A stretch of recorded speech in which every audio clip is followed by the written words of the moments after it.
Hey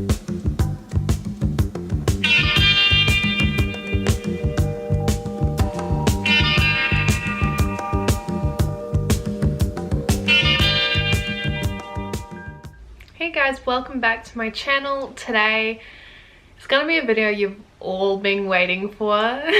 I get countless amounts of messages asking for help on how to interpret your birth chart, how to get started. So this is gonna be episode 1 of a ongoing, I hope, astrology series I want to produce. I want to make it as raw as possible. I want to strip it right down. I'm not going to be using overly complicated language. I managed to find out all of this information completely on my own, but I totally get it if you need a helping hand to get started. So we're going to start off episode 1 with birth charts, the planets, and just understanding what a birth chart is. I've decided to not go through all of the signs individually, but I will show you how to search and understand your planet placements. Now, I want to just do a quick disclaimer.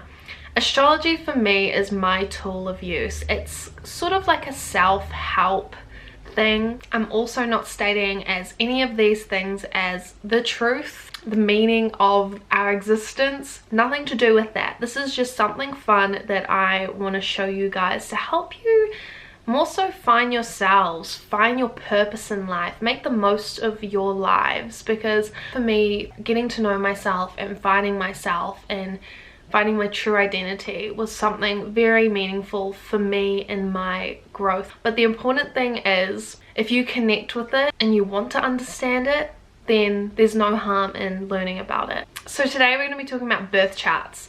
Birth charts is a calculated chart that is made in accordance to when you were born, what time you were born, and where you were born. These make up the astral alignments on the day of your birth, which also influences your traits as a person. The chart is made up of planets on the left hand side, as well as some asteroids at the bottom and your north node placement.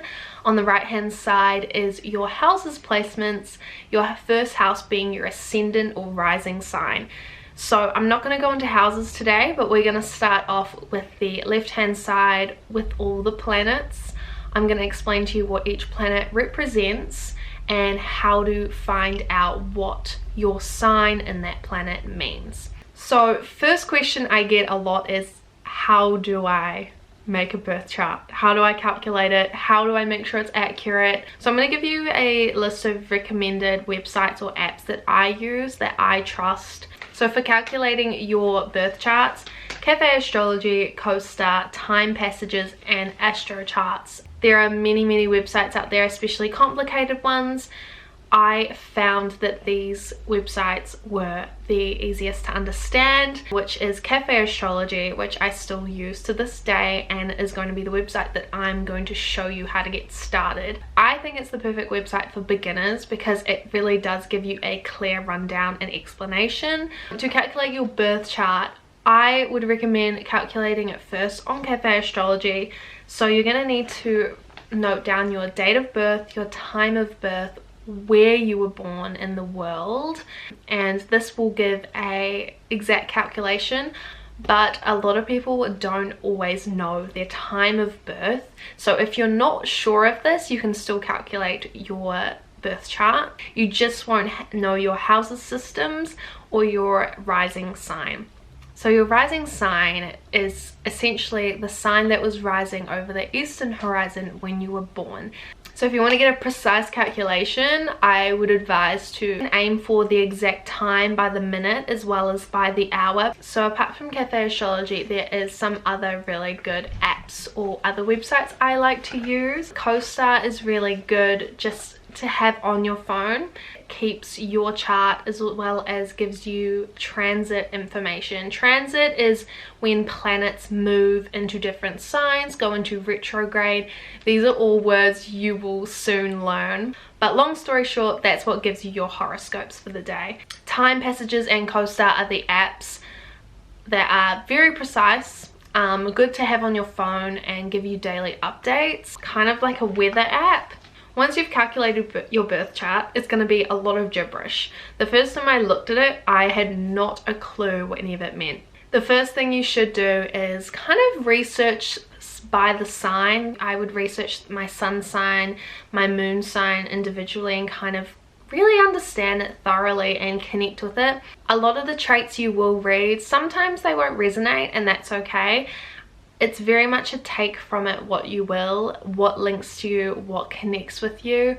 Of course, it's a very general outline for a lot of people, but what I like about it is even though there are lots of different traits and some traits overlap with others, it gives you a sense of understanding as to why you're like this and the universal energy that is connected with you when you were born. So starting off on our first planet is the sun. Now the sun sign is the sign that you will say when people ask you what's your sign. The sun rules Leo. There are 12 sun signs that run through consistently through the year, and they change every 20 to 21 days. Your sun sign is your overall personality, and this is a very broad statement. There can also be two types of every sign as well, whether you're an introvert or an extrovert. Not every Pisces is going to be exactly the same. These also represent the general personality traits people know you as, like I'm artistic. I know a friend who is loving and caring and she's a Taurus. I have another friend, Capricorn, who's determined and hardworking. Jamie, a Libra, loves balance, doesn't like confrontation. These signs that you really pinpoint in people. So that's something I really enjoy. So next is your moon sign, and your moon sign is definitely something that you're probably going to connect with a lot more than your sun sign instantly. The moon rules Cancer. Your moon sign is your comfort and security. What makes you feel emotionally secure. It's basically your true self, your most authentic self. You have your sun sign, which is your personality, which is what people know you as. But the people that really know, love you and care for you will know you with a lot of the traits within your moon sign. A lot of people say your sun sign is how you are portrayed when you're an adult, whereas your moon sign is how you are as a child. I connect with that. I was definitely a little Aquarius child, pretty weird, pretty wacky. Next, on the right hand side, you will have your ascendant sign, which is also known as your rising sign, like I explained before. Now this sign is really strange and it took me a long time to get my head around it. Your rising sign is your first house. How people view you who don't really know you. Kind of like the mask you wear before people get to know you. A lot of the Taurus traits I admire because I'm glad that I come across that way. Out of home and at uni and things like that, it's interesting to see how I come across to people. Am I approachable? What do people view me as? Like for Jamie, for example, he is a Scorpio rising, so the first time I met him I was crazy intimidated. Then you get to know him and he's just a softy little Libra with a Cancer moon, and it's just crazy how you can be perceived that way and just be totally different. Next up is Mercury. Mercury rules Gemini and Virgo. It's the sign of communication. Your Mercury sign is essentially how you communicate and express ideas, how you share your thoughts, the way you think as well. I am a Pisces Mercury, so I'm quite expressive in the way I talk. I like connecting with people, offering advice, feeling it out. Also known to daydream quite a lot, quite indirect. It's kind of interesting, so I wonder if you guys can pick up on that through my videos, the way I communicate my ideas. Next is your Venus sign, which is of course the feminine sign in your chart. Venus rules Libra and Taurus. Venus is the sign of love, how you love, what you love, your guilty pleasures, anything lush and romantic. I'm an Aquarius Venus, so I'm attracted to unconventional people, pretty quirky, strange people. People who make me feel like I'm my own person. And that's definitely something I love about this sign, is it's really the softy in you. And what I find interesting is I have my moon and Venus in the same sign. The way that I feel secure is very similar to the way I love. Now is your Mars sign. Mars is the masculine sign. This is your sex drive and energy, the way that you flare up, your anger, how you react, how you energize yourself. This is your work ethic. Mars rules Aries. For example, people with Cancer Mars are a lot more steady to get into things. They're a lot more soft-natured, whereas Aries Mars, which is my sign, love to get things done as quick and fast as possible. So it's just how you hold yourself and your energy. Now we're getting onto the outer planets. All the planets I mentioned before are your inner planets. They are the planets that move more frequently through signs, so they're more likely to be a lot different from other people you know. Whereas your outer planets are more likely your generational planets. A lot of people within your generation are going to have the same outer planets. Like Jamie and I, for example, we're born 6 months apart, but we have the same outer planets. Jupiter rules your luck, growth, and fortune. This is what you attract, what you do in life that brings you luck. Jupiter rules Sagittarius. For example, mine's in Taurus, so when I'm hardworking, slow and steady is when good things come. Rather than rushing into things, which might sound like it contradicts my Aries Mars, but when you get these contradictory signs and traits, it's good to meet in the middle, whatever works best for you. Things you can do in your life that you should incorporate in order to attract wealth, good fortune, just overall positivity. Can also give you tips on how to be more motivated and how to be more successful.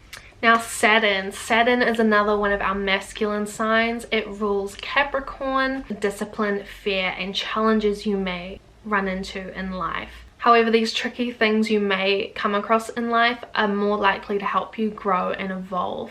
Uranus rules Aquarius. Your Uranus sign rules change and originality. What you're going to present to the table, what are you going to bring to this universe, and how are you going to impact the world. It's really like your inner humanitarian as well. Neptune rules Pisces. Neptune is the planet of dreams and healing. This is your secret spiritual side. For people who don't really incorporate spirituality into their lives, this might be a placement that shows who they are spiritually, or maybe what could be blocking them from their spiritual connection in some ways. It also shows what you seek to evolve into. I totally forgot to film Pluto. Pluto rules Scorpio. It is the planet of power and transformation. It's like the path you need to follow in order to figure out what your power is and how you can transform towards greater things. This also has to do with how you continually grow your soul. What things in life allow you to feel alive and free. It also is the planet of more taboo things, so it does touch on death and rebirth. I hope I helped you get started on your birth chart and your astrology journey. Let me know if you like this video and if you are excited for more. Also, thank you so much for 10k subscribers. Like, it's crazy. I was at 3k at the beginning of this year. Thank you all for making this possible. Love you all so much. I hope you have a wonderful day whenever you're watching this. I'll see you in my next video.